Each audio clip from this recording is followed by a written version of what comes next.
Bismillah, alhamdulillah, jika video ini muncul di berandamu, ini adalah petunjuk dari Allah kepadamu. Setidaknya, sempatkanlah menulis sholawat kepada Nabi di kolom komentar, insya Allah bisa menjadi bukti kecintaan kita untuk mendapat syafaat kelak di akhirat. Assalamualaikum warahmatullahi wabarakatuh, harapan dan doa saya, sahabatku semua yang menonton video ini senantiasa diberikan kesehatan, panjang umur, dilapangkan rezekinya, dimudahkan dalam setiap urusan, dan diampuni semua dosa-dosanya. Sahabat beriman yang dirahmati Allah, dalam pandangan Islam, rumah bukan sekadar tempat berteduh, melainkan juga memiliki pengaruh yang signifikan terhadap kesehatan, kenyamanan, dan kehidupan penghuninya. Beberapa rumah mungkin menjadi tempat yang mendatangkan kebaikan dan berkah, sementara yang lain bisa menjadi tempat yang membawa kemudaratan, termasuk sakit dan bahkan kematian, dan tentunya semua terjadi atas izin Allah Subhanahu wa Ta'ala. Dalam Islam, kita diajarkan untuk menjaga rumah agar selalu bersih, sehat, dan nyaman, sebagai bentuk usaha kita untuk menciptakan lingkungan yang mendukung kesejahteraan. Video ini akan membahas berbagai ciri-ciri rumah yang dapat memengaruhi kesehatan penghuninya dan langkah-langkah yang bisa diambil untuk menghindari risiko tersebut. 1. Kondisi ventilasi yang buruk. Ventilasi yang buruk di dalam rumah dapat menyebabkan sirkulasi udara yang tidak optimal, yang berarti udara segar tidak masuk dengan cukup, dan udara kotor tidak keluar secara efektif. Ini menyebabkan penumpukan polutan seperti karbon dioksida, yang bisa memicu masalah kesehatan seperti pusing, sesak napas, dan kelelahan kronis.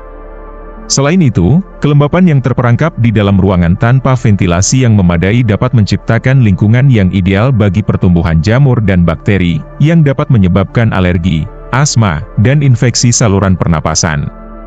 Dalam Islam, menjaga kebersihan dan kesehatan lingkungan termasuk memastikan rumah memiliki ventilasi yang baik sehingga udara segar dapat terus mengalir, memberikan kesehatan dan kenyamanan bagi penghuninya.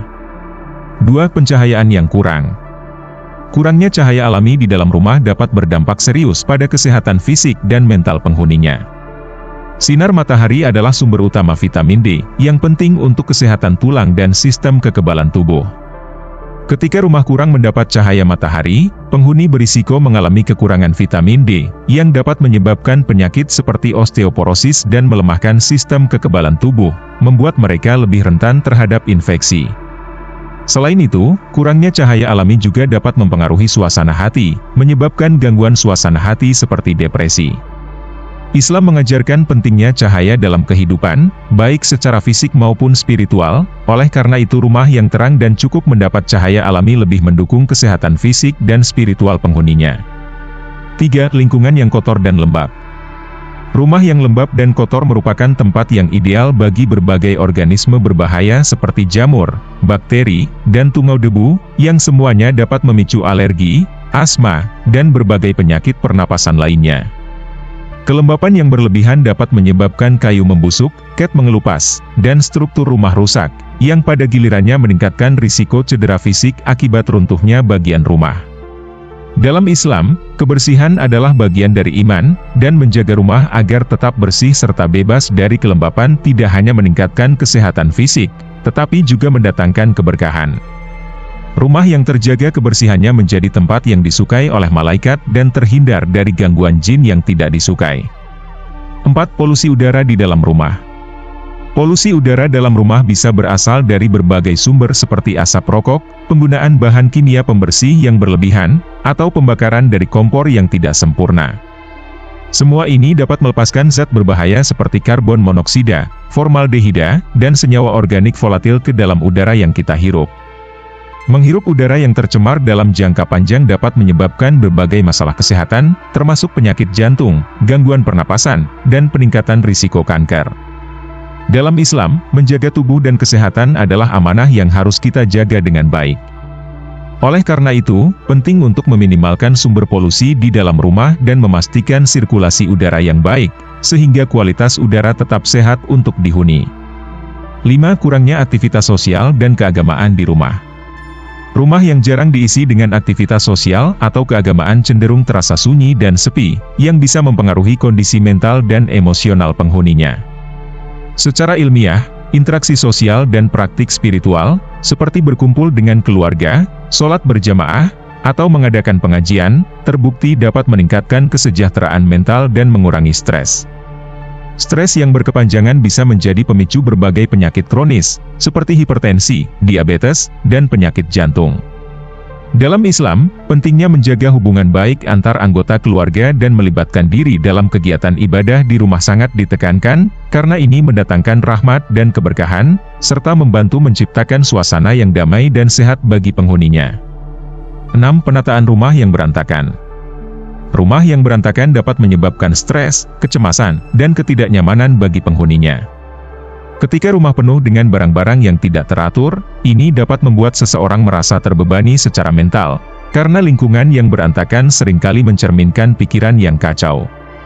Secara ilmiah, kondisi seperti ini dapat mempengaruhi kesehatan mental dan fisik, menyebabkan gangguan tidur, dan bahkan meningkatkan risiko terkena depresi. Selain itu, lingkungan yang berantakan juga dapat menyulitkan untuk bergerak dengan aman, meningkatkan risiko jatuh atau cedera fisik. Dalam Islam, keteraturan dan kerapihan dianjurkan, karena lingkungan yang teratur mencerminkan ketenangan jiwa dan membantu menciptakan suasana yang kondusif untuk beribadah dan beristirahat dengan tenang. 7. Penggunaan bahan bangunan yang berbahaya. Bahan bangunan tertentu, seperti asbes, timbal dalam cat, atau bahan kimia beracun lainnya, dapat melepaskan zat-zat berbahaya ke udara yang dihirup oleh penghuni rumah. Asbes, misalnya, diketahui dapat menyebabkan penyakit paru-paru yang serius, termasuk kanker paru-paru. Paparan timbal, terutama pada anak-anak, dapat menyebabkan kerusakan saraf, gangguan perkembangan, dan masalah kesehatan lainnya. Dalam jangka panjang, tinggal di rumah yang menggunakan bahan-bahan berbahaya ini dapat meningkatkan risiko penyakit yang mengancam jiwa. Oleh karena itu, penting untuk memastikan bahwa bahan-bahan yang digunakan dalam pembangunan atau renovasi rumah tidak berbahaya dan aman untuk kesehatan. Islam mengajarkan agar kita menjaga lingkungan sekitar kita, termasuk memastikan bahwa tempat tinggal kita tidak menjadi sumber penyakit bagi penghuninya. 8. Suhu ruangan yang tidak nyaman. Suhu ruangan yang terlalu panas atau terlalu dingin dapat menyebabkan berbagai masalah kesehatan. Udara yang terlalu panas dapat menyebabkan dehidrasi, kelelahan, dan dalam kasus ekstrim, heat stroke. Di sisi lain, suhu yang terlalu dingin dapat menyebabkan hipotermia, terutama pada anak-anak dan lansia.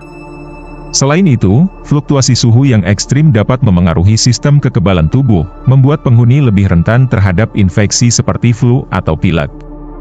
Islam menganjurkan keseimbangan dalam segala hal, termasuk dalam menciptakan suasana yang nyaman di dalam rumah. Dengan menjaga suhu ruangan yang stabil dan nyaman, kita dapat mencegah berbagai masalah kesehatan dan menciptakan lingkungan yang lebih harmonis untuk dihuni. 9. Kebisingan berlebih di sekitar rumah. Kebisingan yang berlebihan, baik dari luar rumah seperti suara kendaraan atau dari dalam rumah seperti televisi yang terlalu keras, dapat berdampak negatif pada kesehatan fisik dan mental. Paparan terus-menerus terhadap kebisingan dapat menyebabkan stres, gangguan tidur, peningkatan tekanan darah, dan gangguan pendengaran. Selain itu, kebisingan yang berlebihan juga dapat mengganggu ketenangan dan konsentrasi, membuat sulit untuk beribadah, belajar, atau bekerja dengan baik di rumah. Dalam Islam, rumah seharusnya menjadi tempat yang memberikan ketenangan dan kenyamanan bagi penghuninya. Oleh karena itu, penting untuk mengurangi sumber kebisingan dan menciptakan lingkungan yang tenang, sehingga penghuni dapat beristirahat dengan baik dan menjalani aktivitas sehari-hari dengan penuh kedamaian.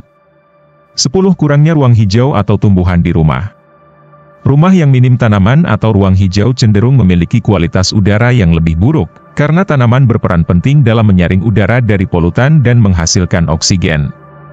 Tanaman dalam ruangan dapat membantu menjaga kelembapan yang sehat, mengurangi kadar karbon dioksida, dan bahkan menurunkan tingkat stres. Kurangnya ruang hijau atau tumbuhan di rumah dapat membuat lingkungan terasa kering dan tidak sehat, meningkatkan risiko gangguan pernapasan dan kulit kering. Islam mengajarkan pentingnya merawat bumi dan segala isinya, termasuk menghargai dan menjaga tanaman. Dengan menambahkan elemen hijau ke dalam rumah, kita tidak hanya mempercantik lingkungan, tetapi juga mendukung kesehatan fisik dan spiritual para penghuninya. Menciptakan rumah yang sehat dan penuh berkah membutuhkan perhatian terhadap berbagai aspek, baik dari segi kesehatan fisik maupun spiritual. Sahabat beriman yang dirahmati Allah, dengan memastikan rumah memiliki ventilasi yang baik, pencahayaan yang cukup, kebersihan yang terjaga, serta diisi dengan aktivitas sosial dan keagamaan yang positif, kita dapat mencegah penyakit dan menciptakan lingkungan yang mendukung kesejahteraan seluruh penghuni. Perspektif Islam mengajarkan kita untuk selalu menjaga diri dan lingkungan agar tetap sehat dan diberkahi, sehingga rumah menjadi tempat yang penuh kedamaian dan keselamatan bagi seluruh penghuninya. Demikian yang dapat saya sampaikan, semoga bermanfaat. Saya mohon maaf jika ada salah kata, yang benar datangnya dari Allah, hilaf dan keliru datangnya dari saya sebagai manusia biasa. Wassalamualaikum warahmatullahi wabarakatuh.